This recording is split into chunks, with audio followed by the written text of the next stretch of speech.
That'll do. Bassem, how are you doing today? Well, thank you. Very well. So, I remember one thing that you said very often, and that is how it is a lifestyle. That it is not something you think about every now and then or whatever, it's something that you live each and every day and each and every moment. Yes. And yeah, I would love for you to elaborate a bit on that. First, what is a lifestyle? You know, I suppose lifestyle is what we do day by day. What I'm touching about, the worthiness, the goodness in each one of us, that we discover through everyday use of. So that goodness in us, if we use it every day, most moments as we can remember, it becomes part of our daily routine, our daily ways. You know, when we speak to each other, how do we speak to each other? You know, it's use the goodness, and that's part of our words. That becomes a lifestyle, that becomes an everyday thing that we do. To be able to use the tools of goodness daily and remembering that this goodness is in you, it becomes wherever you go, you know, wherever you feel. If you go again to somewhere where there's a lot of people and you're feeling a little bit, you know, troubled or problemed, you go into that goodness of yourself and you start to say, you know, I say, I love you, God, I adore you, God, I love you, I love you, I love you. Within myself, you know, I don't make it that I am loud or, you know, it is my own experience, my own feeling. So this way, it makes me relaxed. I'm relaxed, and then suddenly that goodness is not only inside of me, but outside of me. And it becomes a lovely protection. It becomes a softness. And then suddenly, without even thinking, that problem or that heaviness or whatever I was feeling is no longer there. I'm back to kind of being clear and just doing my own thing.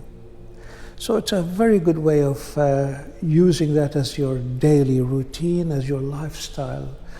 You know, when you see your friend,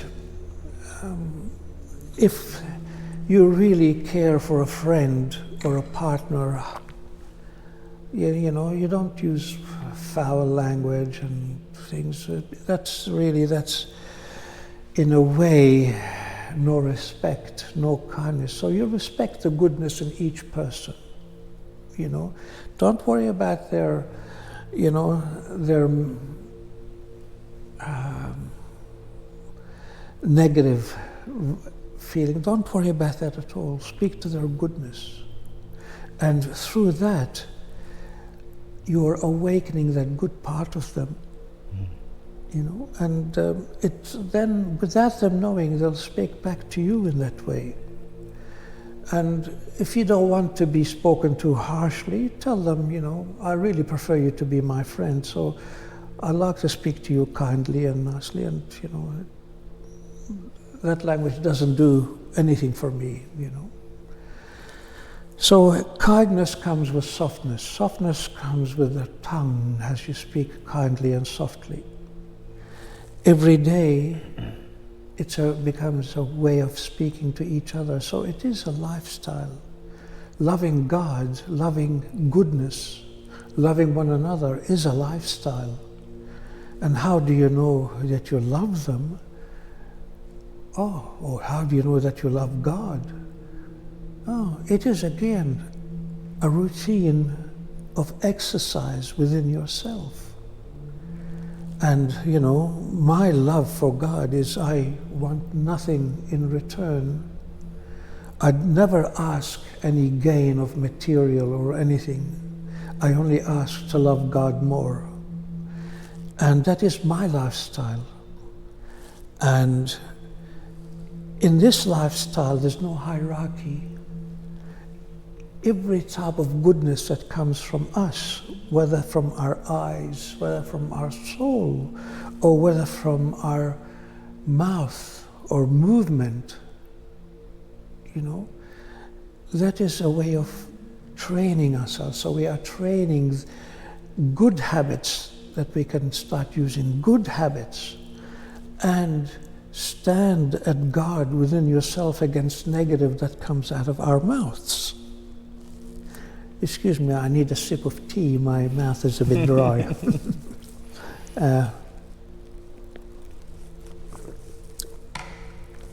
So, how do you like to be spoken to, Peter? How would you like to, be approached? Oh, I think in a kind and respectful manner, I guess. Why? Because it just feels right. It feels right. It's because you are worthy of good, and it makes you happier. So when goodness comes out of your mouth, it's no different than goodness comes out of my mouth. Goodness is goodness. And as it comes out, we can witness what comes out and how to say it, and then we actually also hear it and learn from it. So we become, in a way, our own teachers. So there's no superiority in love. God is magnificent, pure love. And that's part of the daily, it's taken me 45 years to simplify everything. Well, you could say through going through the forest of darkness that I experienced, and what kept me on the path is loving God, and now that I feel how magnificent goodness is, it is the treasure for each one of us. It multiplies. The more you use it, the more it multiplies. So there's never ending of this goodness. It's always there. We need softness. We need good holy intellect. We need good holy intelligence. We need good humans to become really good caretakers, good guardians over their children, over their students at school, and showing them the right way of being kind to one another. But first we have to learn that ourselves. Yeah, true. It's really ourselves. So it is, we have been in a kind of drug abused world by its nature and its energies. We are in the society that we've created, and we are prisoners of our own creation. Most of the world is really run money and power. And the ones that are the kind-hearted don't speak that much, and they actually forget themselves. So it's time to not to forget yourself. It's time to use, to be kind, to be holy. It's yours, Why be abused by others? Yeah. Well, you can actually teach them what they're missing out on by being kind yourself. Yeah. And you just asked me, how do I want to be spoken to? And I reckon everybody feels in a way that goodness and kindness feels correct, feels right. But then, like you said, in this world, we oftentimes misstep or get treated in a bad way and react. Yes. But everybody, I think, can recognize the truth that goodness is the way. Everyone loves being good, but also through our history, goodness in a way has been a foreigner, not much used and misused.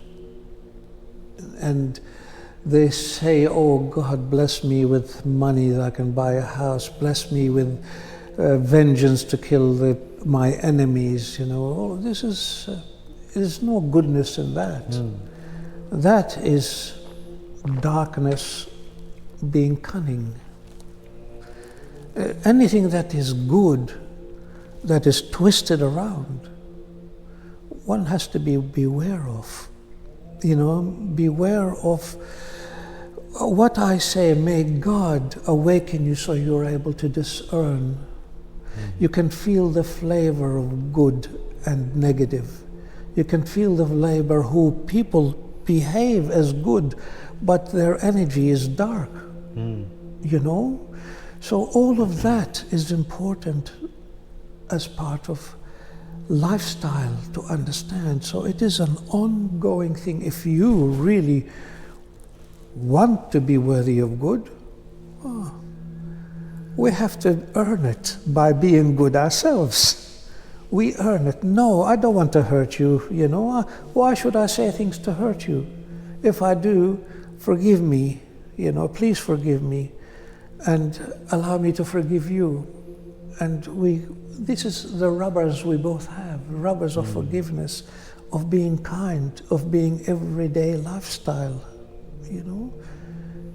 And all of this nature comes under the heading of good. There's only good only comes from God. Only good comes from God. Without good, there's no life in this world. The life is really a foreigner. It is a foreigner that came to keep you alive, so you can become a connoisseur of good, so you can understand how magnificent good is, So through the intellect, intelligence, through what you're really missing, we all miss goodness, we all miss kindness. A lot of people mistreat each other, husband and wife, children against each other, and so on. Goodness is important to follow. Some will follow goodness, some will not. We don't push everyone, we don't push anyone.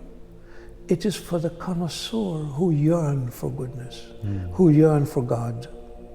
And in that sense, fulfill your own purpose while being good and looking for goodness, I guess, is in that sense, if you say the essence of our existence, it's probably our purpose while we're here, to follow this lifestyle.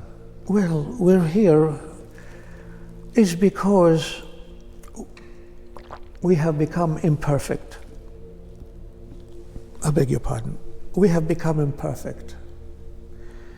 Goodness and life is here to help us perfect ourselves back to being, perfect ourselves and back to becoming whole again.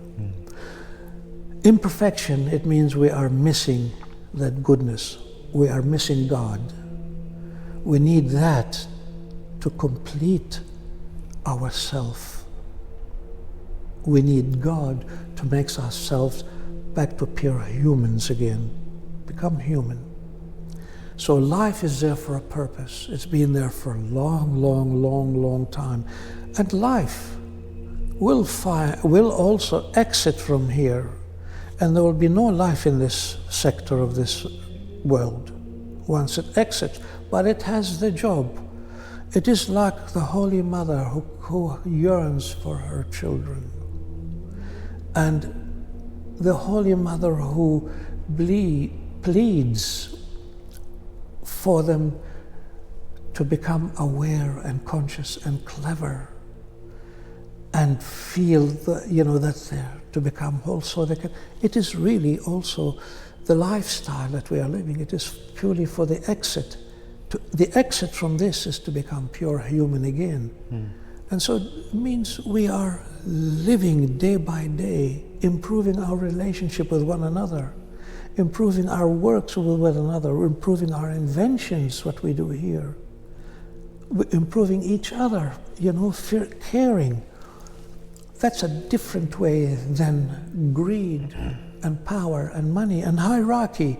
There's hierarchy in every part of sects. There's hierarchy in businesses. There's hierarchies in religions. There's hierarchies everywhere. But love is not hierarchy. It does not. God is not hierarchy. From my point of view, God is my holy king not because it's hierarchy, because I'm in love with God. It doesn't matter to me, you know. Yeah. What matters to me that the closer I am to goodness, the more I learn from that holy teacher, the goodness. It certainly is a lifestyle. It is in everything we do. It becomes your movement, you know, your blessing. Bless you, my friend, you know. The kindness that you express from yourself, you actually feel it and you start to become softer yourself. So that becomes a lifestyle. There is no limit to how soft one can come, you know? I like that a lot. Yeah, there's no limit, there's no hierarchy. When holiness speaks, it is my teacher, whether it comes from your mouth or from the mouth of Jesus. What a beautiful way to end this. I think that was some great points on the topic of lifestyle. Okay. Oh, you're welcome. Hey, thank you. Thank you. And thank you very much for that. I am really honored to able to speak what's in my heart and what I see. Thank you.